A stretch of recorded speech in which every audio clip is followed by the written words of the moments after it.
we are at another weekend recap. With the holiday and stuff in the States, I did not end up watching anything until like yesterday and today, so this is gonna be a little later, but I did catch up on everything, so I'm very proud of myself.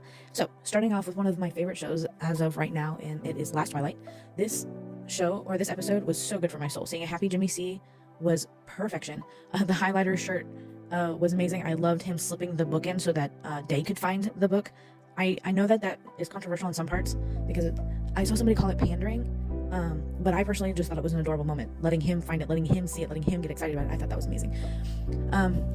And the conversation with the mom, slight spoiler, the conversation about the mom, with the mom about how Moke doesn't pity Day, so he doesn't really care what his background is, was needed for both of them so much. I know the fight is going to come back and catch up with Moke, but I really hope it'll all be okay, especially with his friend, because I really like her.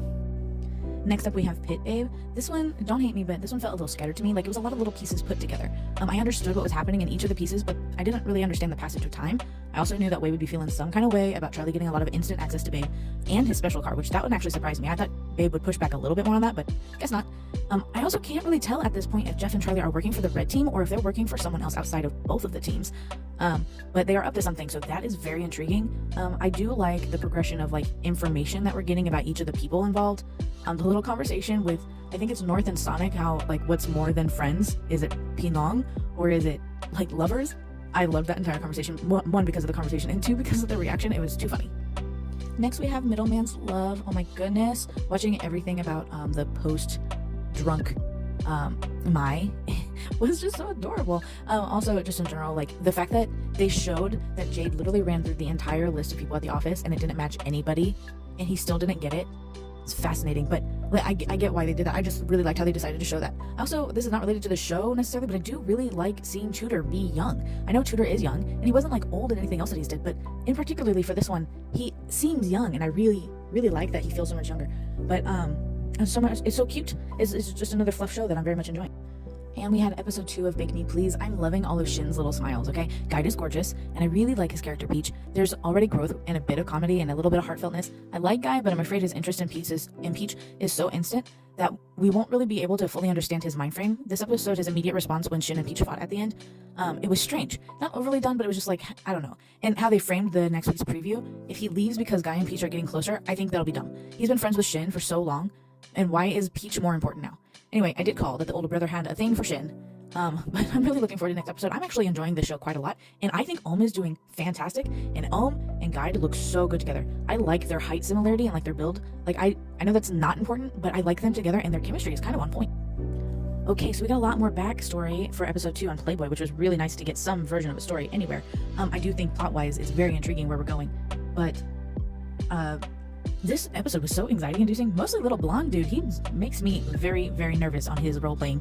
Not because I don't encourage role-playing, but because I don't trust that he's done all of the research needed before he did the role-playing. But that's beside the point. Also, very ending. Wow, that was a twist. And I mean, like, it was expected twist, but episode 2 twist was not expected. And I'm interested to see how we go here. And the preview for next week is, oh, my brain might fall out of my head. I don't know. And we had episode 5 of my Dear Gangster Opa, and I absolutely loved the conversation that Wall and Guy had. I loved that Guy laid down like what he was doing, and he was not hiding anything. Just saying what he felt. He needed that. He needed that more than anything, I think. I'm really grateful for that. I loved the moment. I did not think we would already have the moment of them being together like that at the beginning of this episode, but am I surprised? Not really. Mean and Ping, doing great, guys. I liked that they had to call in the scene with 2 and the boss. That was very anxiety ridden, but also very well done. Like, it was well acted. It was very much in par for what the show is about. It wasn't like put in there for shock value. It was like that would be probably a very expected thing. All of that. Was it sad? Yes. Was it terrifying? A little, but also very, very well done.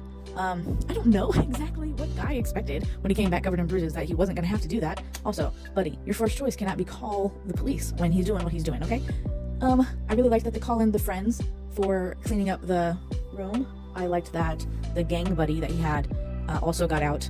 I wish he got a little bit of recovery time before he had to clean a whole dang destroyed restaurant, but you know, we move on.